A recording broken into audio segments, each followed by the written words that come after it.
Vincent Hervouette. Le générique pour la guerre en Ukraine ce matin, mon cher Vincent, bonjour. Pour la guerre en Ukraine, c'est aussi la rentrée. Oui, alors sur le front militaire, avec une percée ukrainienne au sud qui peut constituer un tournant dans le conflit, on va y revenir, et puis aussi la rentrée sur le plan diplomatique avec la réunion ce matin des ministres européens des affaires étrangères, palabre en vue pour savoir s'il faut ou non priver les Russes de visa de tourisme. Au début de l'invasion, seuls les oligarques étaient traités comme des proches de Poutine, comme ses amis, ses complices, puis les apparatchiks, tous ennemis du peuple, et désormais ce sont les Russes anonymes que l'Europe envisage de déclarer persona non grata. La Pologne, les Tchèques, les Baltes le veulent, l'Ukraine l'exige, la Commission hésite. Il y a quand même des diplomates qui se disent que c'est pas une si bonne idée que ça de claquer la porte au nez de tout un peuple, notamment de ceux qui pourraient être tentés par l'exil. Accessoirement, ça fait le jeu de la propagande du Kremlin. Alors il se trouve que les palabres vont durer pendant 2 jours.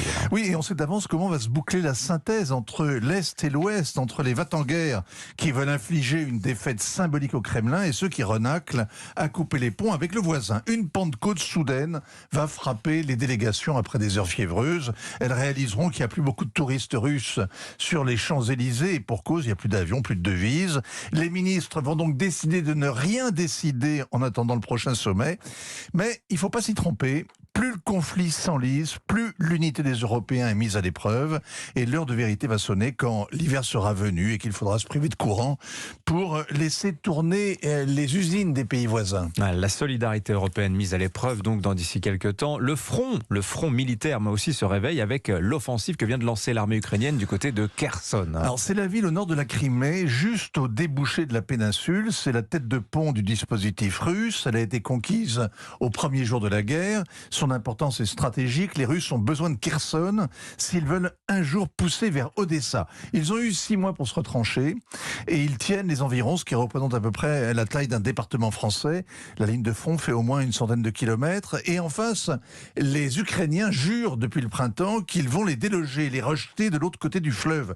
Ces dernières semaines, ils ont bombardé les ponts sur le Dniepr par lesquels les Russes font passer les munitions, notamment les obus venus de Crimée.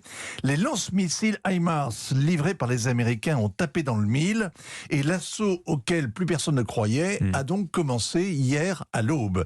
Kiev a rapidement annoncé que les premières lignes de défense russes avaient été enfoncées. Moscou prétend le contraire. Personne n'est allé vérifier, mais c'en est en tout cas fini de la guerre d'usure qui a duré tout l'été. Une bataille décisive vient de commencer.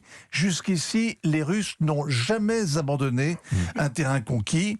C'est à Kherson que l'heure de vérité sur le plan militaire va sans doute sonner. Voilà, il faut que les choses bougent avant l'arrivée de l'hiver. C'est ça un peu l'échéance que tout le monde craint, le général hiver.